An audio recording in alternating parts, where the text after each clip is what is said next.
Ya, pemirsa, di balik perayaan Tahun Baru Imlek 2573, tentunya Tahun Macan Air banyak mengandung arti. Apa makna dari Tahun Baru kali ini? Sudah ada ahli Feng Shui, Bapak Julius Fang. Halo, selamat siang Bapak Julius. Halo, selamat siang Pram. Selamat Tahun Baru siang Imlek, Pak Julius. Ya, selamat Tahun Baru Imlek, Kung Si Fa Chai. Pak Julius. Semoga kita semua selalu sehat dan sukses di Tahun Macan Air ini. Ya, amin. Pak Julius, apa yang bisa dimaknai dari Tahun Baru Imlek kali ini, Pak Julius? Apa yang bisa kita maknai di Tahun Macan Air 2022 ini adalah bahwa kalau tahun kemarin awalnya pandemi mulai tahun tikus logam, itu adalah tahun perubahan, ya. Kemudian tahun kerbau logam adalah tahun transisi atau adjustment, dan tahun ini tahun macan air ini adalah tahun pemulihan atau recovery kayak gitu ya. Namun pemulihan yang kita lihat di tahun macan air ini kemungkinan pertumbuhannya masih akan terhambat kayak gitu ya, atau tertahan lah kayak gitu ya. Jadi ekonomi diprediksi tahun ini akan masih pesimis dan masih akan melambat dibandingkan dengan tahun kemarin. Namun itu lebih ke arah lebih bangkit daripada tahun sebelumnya, Pak Julius, ya. Ya, kalau dari pertumbuhan ekonomi kelihatannya masih akan melambat dibanding tahun kemarin. Namun sisi positifnya adalah pemulihan is on the way kayak gitulah ya. Ini masih ada progres yang bisa kita rasakan dibandingkan dengan tahun 2020 awal yang itu semua orang ketakutan karena pandemi gitu ya. Jadi tahun ini masih ada sisi positifnya yang bisa kita banggakan, yaitu adanya pergerakan orang baik dalam hal transaksi keuangan maupun dalam kehidupan bermasyarakat. Itu masyarakat sudah berani lebih keluar dari rumah kayak gitu ya, melakukan aktivitas seperti itu. Pak Julius, nih saya penasaran dengan filosofi dari Tahun Macan itu sendiri, seperti apa sih Tahun Macan Air ini? Oke, buat pemirsa yang belum tahu, Tahun Macan Air sendiri adalah bukan macan yang berjalan di air ya. Iya. Oke, jadi itu tidak ada hubungannya dengan binatang. Namun macan ini adalah merupakan perlambang dari energi, yaitu kayu besar. Nah, kayu besar ini bayangkan seperti pohon besar ya. Pohon besar sendiri punya sifat-sifat. Pohon itu kan selalu tumbuh ke atas, benar kan ya? Kemudian akar dan rantingnya itu akan selalu menyebar seperti itu.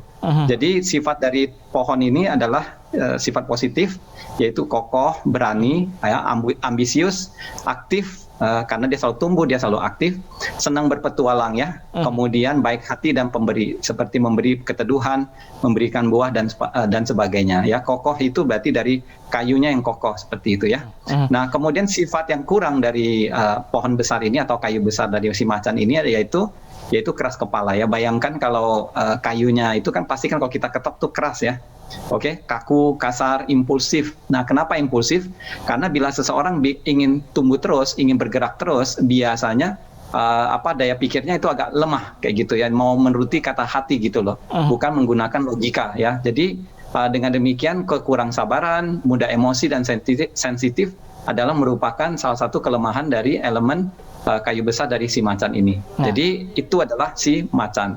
Dan macan ini tahunnya ini macan air. Nah, airnya sendiri bayangkan laksana seperti samudra ya, seperti sungai besar.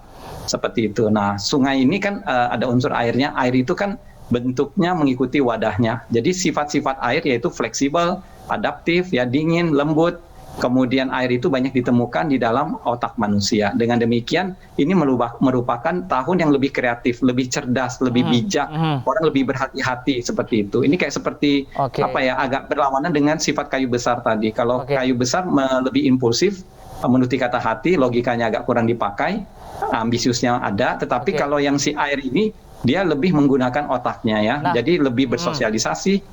Tetapi punya kesamaan, yaitu senang bergerak. Ya, kita lihat bahwa di alam ini air ini selalu mengalir dari puncak gunung sampai ke laut seperti itu. Jadi kesamaan dari tahun ini yaitu yang lebih signifikan akan terlihat adalah adanya movement ke pergerakan. Nah, sifat yang kurang dari air besar ini yaitu adanya sikap pesimisme ya, karena khawatir, gelisah ya, karena dalamnya air tidak ada yang tahu seperti itu, akan membuat kekhawatiran orang seperti itu. Kemudian perasaan takut ini masih akan muncul, dan seperti tsunami yang cepat emosi namun akan cepat reda seperti itu. Nah, kalau Pak Julius, bila Gimana? Pak Yulis, kalau ini kan tadi Pak Yulis bilang kan ini jalannya perekonomian di Indonesia saat ini masih melambat seperti tahun sebelumnya. Ya, Nah, kira-kira kalau menurut Pak Yulis sendiri nih, bisnis yang cocok bagi pemula yang menghasilkan cuan yang sangat menarik apa kira-kira ini yang pasnya?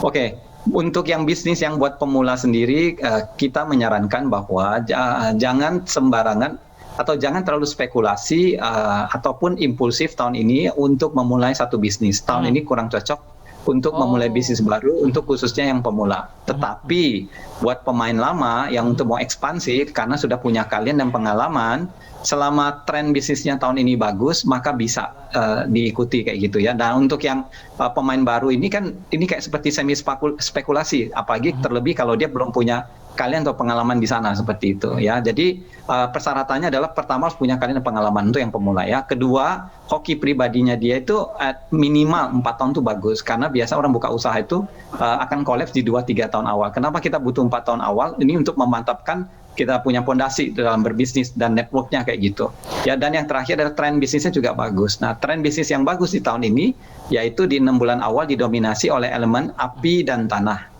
Ya, yang kurang adalah elemen air. Jadi kalau berbisnis yang berhubungan dengan bidang api seperti restoran, kuliner dan advertising dan sebagainya, ya kemungkinan ini akan masih didukung oleh tren energi yang bagus ya.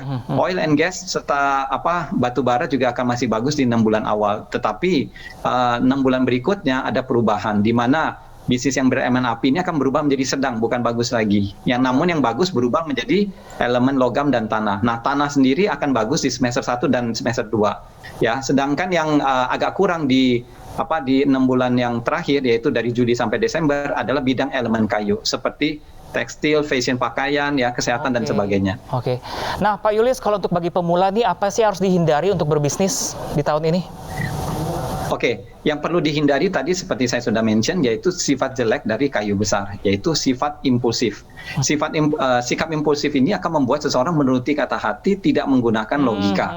Ya, jadi pada saat kita menuruti kata hati ini, maka kita lihat tren ini dari tahun kemarin sudah ada, yaitu orang-orang pada sibuk jump in ke cryptocurrency, ke forex dan sebagainya, dengan sesuatu yang return iming-iming return besar seperti itu ya.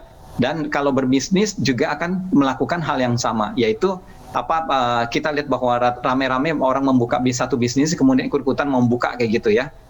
Dan ini akan berbuah kepada satu hal yang sifatnya tidak mengenakan nanti di ujung-ujungnya kayak gitu. Jadi sebisa mungkin ya buat yang mau bisnis yang buat pemula seperti itu, saya menyarankan adalah lihat dulu deh ya, tahun ini kalau kita bisa tahan dulu untuk membuka akan jauh lebih baik dibandingkan dengan kita gegabah atau ceroboh tanpa perhitungan matang ya. Perhitungan matang ini seperti saya ngomong, kita lihat trennya, kemudian ada kalian dan pengalaman nggak, dan di mana lokasi tersebut dibuka seperti itu. Ya, kalau lokasinya memang lokasi yang bagus, kemungkinan bisa tertolong. Demikian. Jadi terlalu ambil resiko terlalu tinggi seperti itu Pak Yulis ya. Iya, setuju ya, karena tahun ini masih tahun pemulihan, namun masih akan terhambat tadi seperti saya bicarakan kayak gitu. Pak Yulis, kalau secara umum ya Pak Yulis, tantangan terbesar apa yang harus kita hadapi dan bagaimana antisipasinya?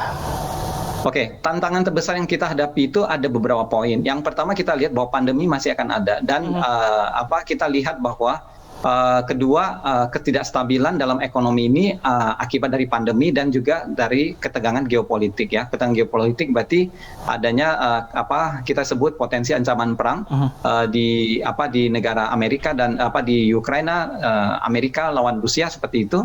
Di Asia tidak tertutup kemungkinan dari China tahun ini yang masih akan ada mood untuk masalah seperti itu ya. Dan ini yang kita takutkan nanti di Laut China Selatan seperti itu. Dan pandemi ini kami prediksi mungkin akan bisa lebih dikontrol di tahun depan ya. Dari tahun ini 4 bulan awal dan 4 bulan akhir ini sangat menentukan, pertama dari penyebaran pandemi yang akan meningkat dulu di akhir tahun dan akan mereda nanti di awal tahun depan. Kemudian ketegangan geopolitik juga seperti saya utarakan tadi, dan perlu diketahui kenapa ini bisa terjadi. Ini karena di-trigger oleh 3 posisi planet yang jelek, yaitu Venus, Saturn dan Mars yang berhubungan dengan Venus berhubungan dengan keuangan ya, dunia entertainment seperti itu, dan Saturnus berhubungan dengan sakit, berhubungan dengan perlambatan, dan yang Mars berhubungan dengan konflik, perang, dan amarah seperti itu. Oke, Dan kalau baik. 3 planet berada dalam kondisi jelek, maka akan terjadi problem yang tadi saya utarakan. Oke, baik, terima kasih banyak Bapak Julius Pang selaku ahli Feng Shui. Semoga tadi bermanfaat untuk kita semua dan apapun yang terjadi tahun macan air ini, kita dapat menjalankannya tetap dengan semangat. Terima kasih Pak Julius.